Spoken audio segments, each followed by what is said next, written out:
começar a minha entrevista apresentando o meu convidado hoje como estou conversando com o ministro da Infraestrutura, Tarcísio Gomes de Freitas. Mas eu vou começar um pouquinho diferente, ministro. Hoje eu estou entrevistando o engenheiro militar formado no Instituto Militar de Engenharia, Tarcísio Gomes de Freitas, ministro da Infraestrutura. Muito obrigada pela presença, ministro. Eu que agradeço, é uma alegria enorme estar aqui. 2002 foi a sua turma, depois o senhor fez mestrado. Há quanto tempo o senhor não entra aqui no IME? Há 11 anos. Como é que foi a emoção de entrar aqui novamente? Olha, difícil segurar, porque acho que eu sou meio sensível, sou meio derretido, então conter lágrimas é complicado. Mas é um exercício de voltar no tempo e ver como essa escola foi importante para mim, como ela fez diferença na minha vida e faz diferença na vida de tantas outras pessoas e do Brasil, porque no final das contas é uma escola que forma grandes engenheiros, que forma talentos. Esses talentos servem ao país em todos os setores e é uma escola de brasilidade. O senhor participou da formatura, é o aniversário do IME, 227 anos, e fez uma palestra também. Na formatura o senhor falou uma coisa muito interessante sobre uma caixinha de ferramentas que a gente vai colocar agora para o público ver. O Instituto é uma grande loja de ferramentas e muitas vezes quando a gente chega aqui, chega com a sacola vazia e vão nos dando ferramentas. E a gente vai pegando essas ferramentas e vai botando dentro da sacola. E às vezes a gente não sabe exatamente para que aquela ferramenta serve.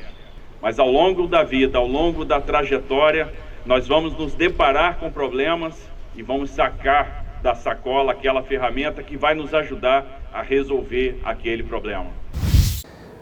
É como eu enxergo o Instituto. No final das contas, é a grande loja de ferramentas, né? Isso vai construindo a nossa bagagem. E lá na frente, quando a gente sai daqui, quando a gente se depara com os problemas da vida, com as questões nacionais, a gente percebe o acerto, a gente percebe, puxa vida, me deram lastro, me deram condição de fazer a diferença, me deram condição de resolver problemas. E é o que o engenheiro faz, resolver problemas. Então, é muito bom perceber que o IME me deu uma série de ferramentas, está dando para esses engenheiros daqui e que lá na frente a gente tem como usar. A gente vai sacar uma ferramenta e vai resolver um problema. Como é que foi participar do desfile? É emocionante, né? E deu para perceber que a minha Ordem Unida não está enferrujada depois de tantos anos. Então, consegui manter o bumbo no pé direito, não perdi o passo, não perdi a cadência.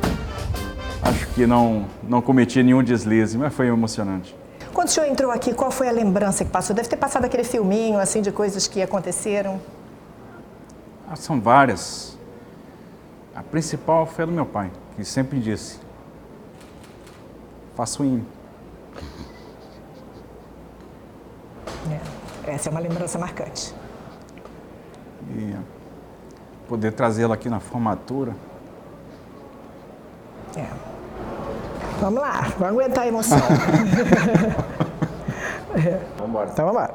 O senhor foi aluno do IME, oriundo da AMAN, fez ciências militares lá, fez engenharia civil aqui, que é denominada engenharia de fortificação e construção. Como capitão, o senhor participou de algumas obras, principalmente no Nordeste, na Amazônia. Isso foi importante, foi também muito importante para colocar dentro dessa caixinha de ferramentas que o Exército proporcionou ao senhor, porque hoje o senhor tem uma visão do Brasil que nem todo mundo tem. Com certeza, né?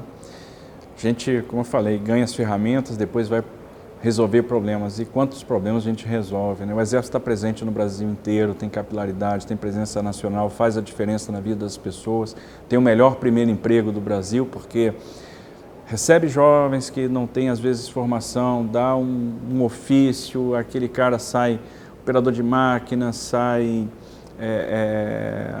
um técnico em topografia, em terraplanagem, vai ser recebido pelo mercado depois, então ele ganha um horizonte.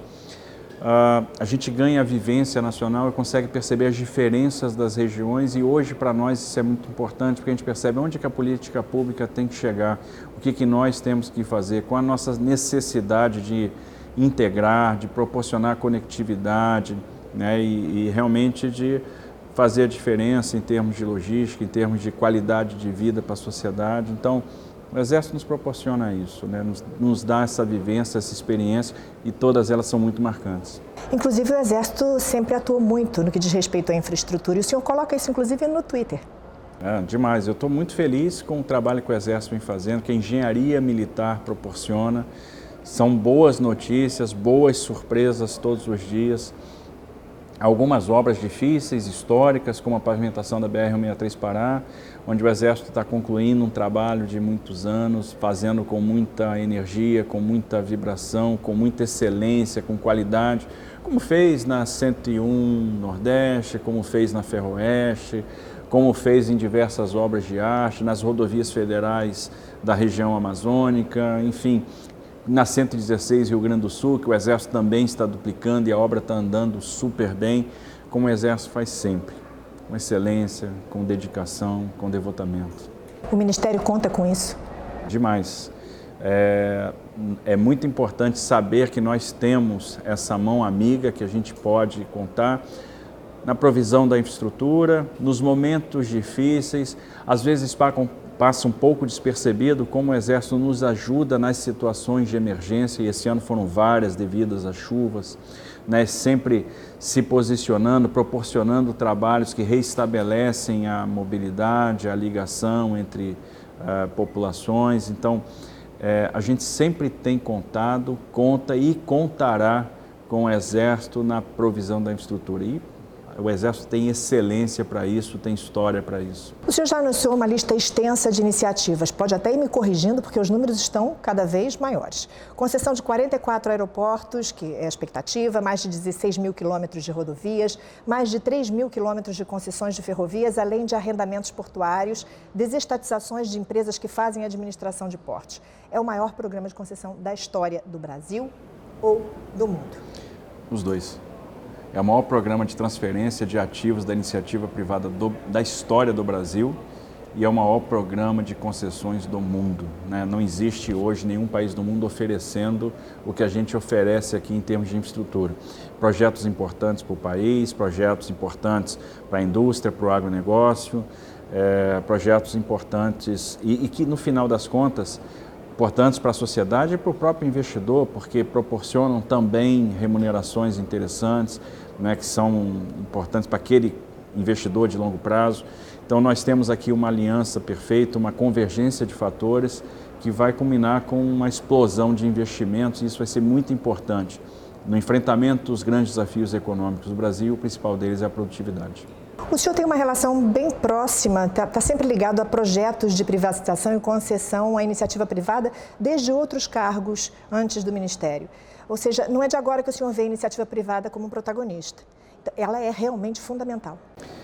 Ela é fundamental, ela é a saída, ela consegue fazer com mais eficiência do que nós, e num cenário onde há pouco recurso público, é fundamental contar com capital privado, né, contar com essa aliança.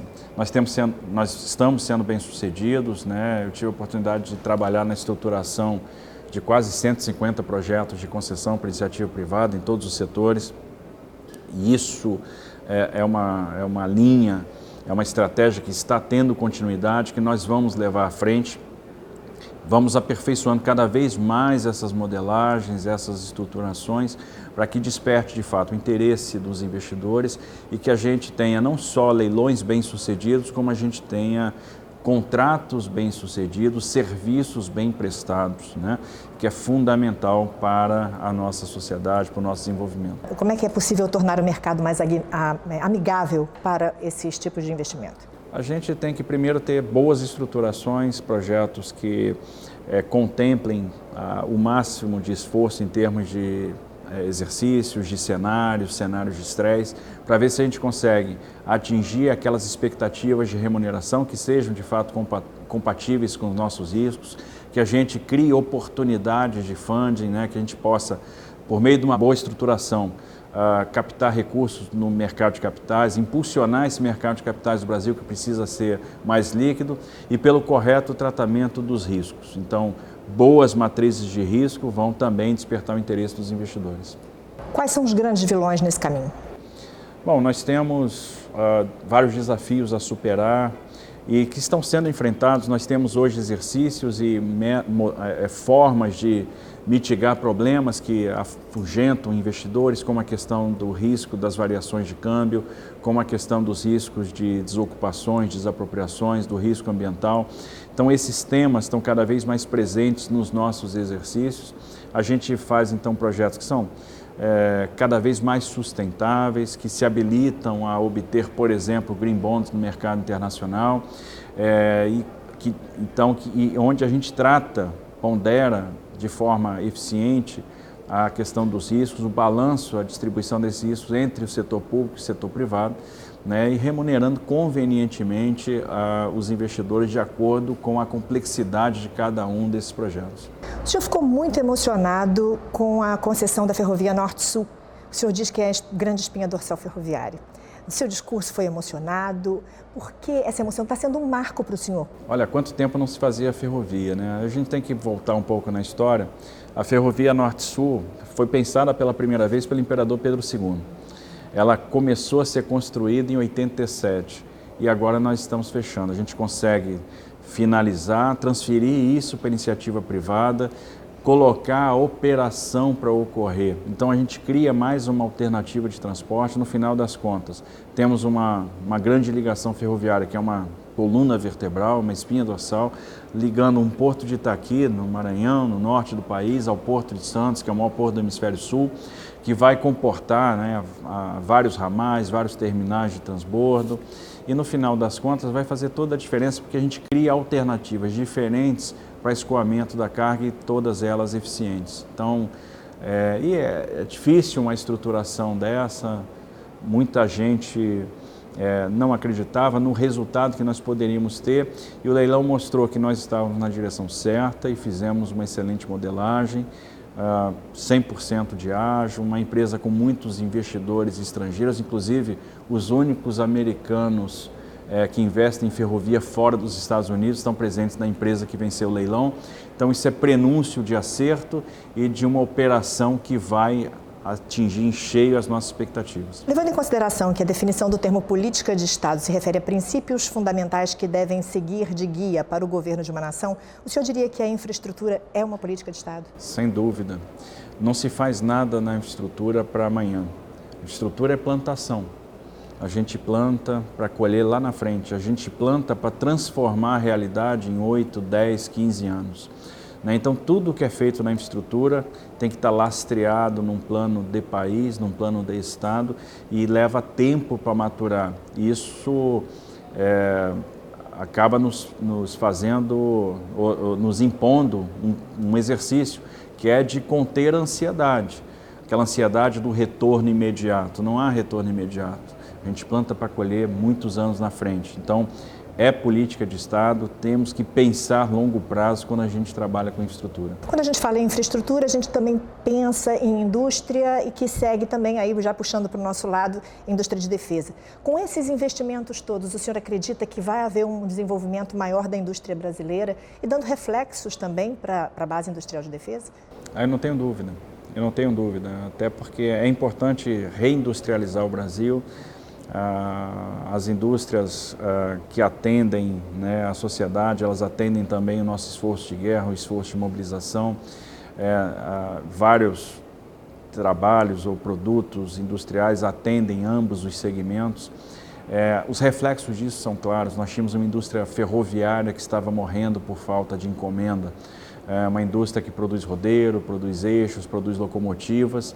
E o impulso, por exemplo, que nós vamos ter na área ferroviária já vai reaquecer essa indústria, né? Proporcionar, por exemplo, investimentos, encomendas. A mesma coisa vai acontecer com o impulso do óleo e gás e o reflexo que isso vai ter na indústria naval, e com a mesma coisa o fomento da cabotagem, o reflexo que isso vai ter na indústria naval. Então, a gente está indo na direção correta e aquilo que a gente faz na infraestrutura acaba tendo a sua repercussão nessa reindustrialização, né? A gente cria um ambiente necessário para tornar as nossas indústrias mais competitivas e para que elas possam realmente sobreviver e se consolidar no mercado. O engenheiro também se sai importante diante de tanto desenvolvimento aí que está previsto? Com certeza, porque é ele que vai resolver o problema. Então, e a nossa tarefa hoje no Ministério da Infraestrutura é criar demanda para esses engenheiros, e certamente essa demanda haverá. Um país precisa de ciência e tecnologia e precisa de engenharia para se desenvolver.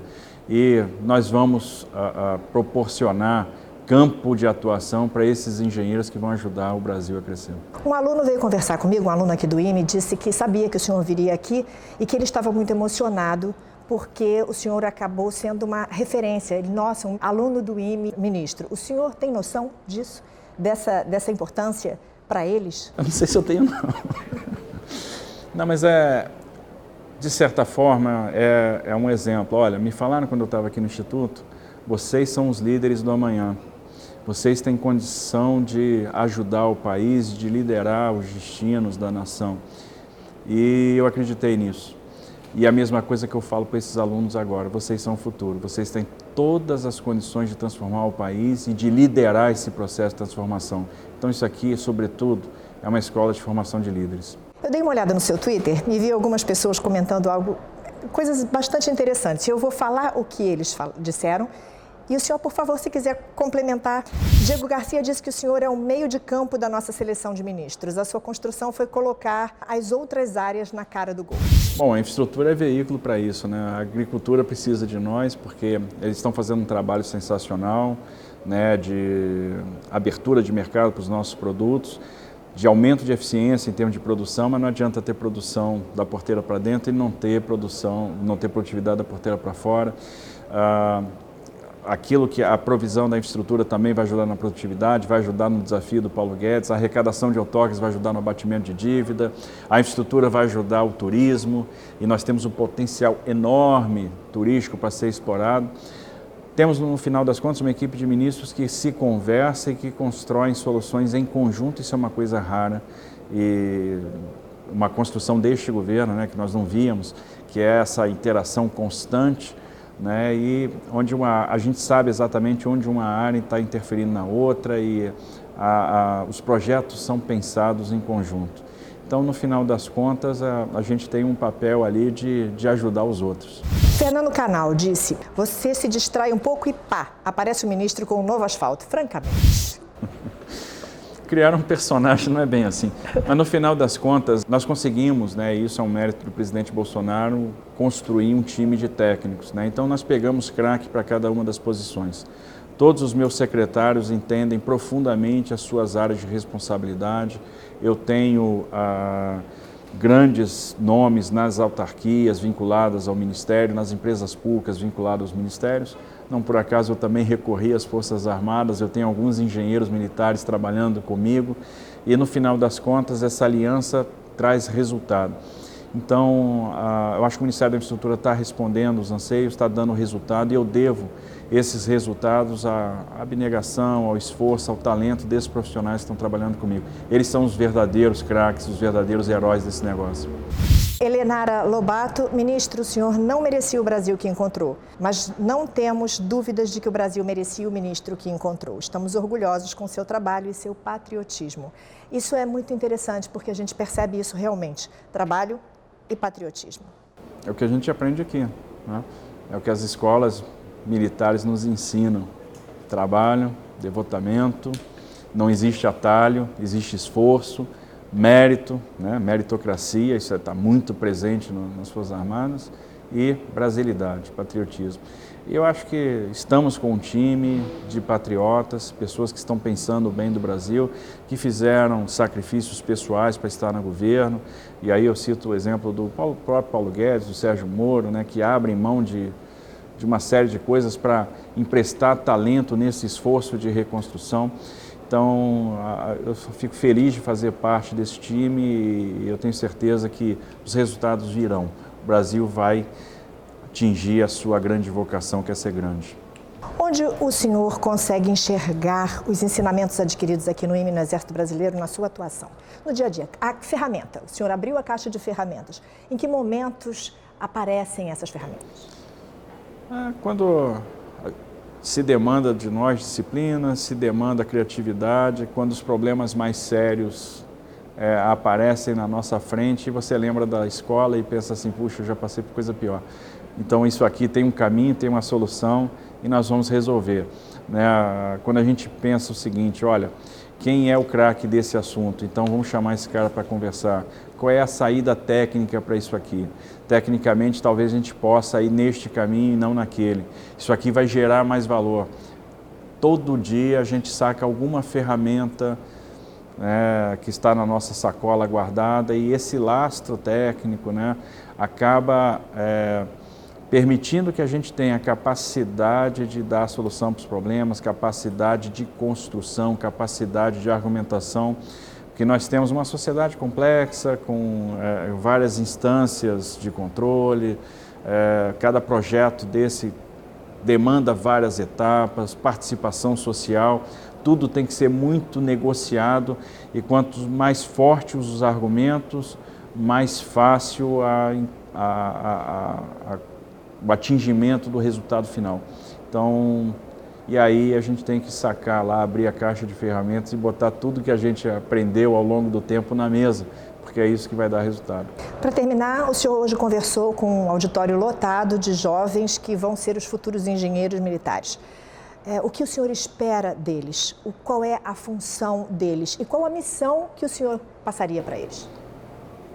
Eu tenho absoluta confiança naqueles jovens que estavam hoje no auditório. Eu sei que eles entraram no Instituto por mérito, estão saindo daqui, se formando também por mérito, aí agora já com a sacola cheia de ferramenta, eles vão chegar no mercado cheios de entusiasmo, tenho certeza que eles vão emprestar talento ao país.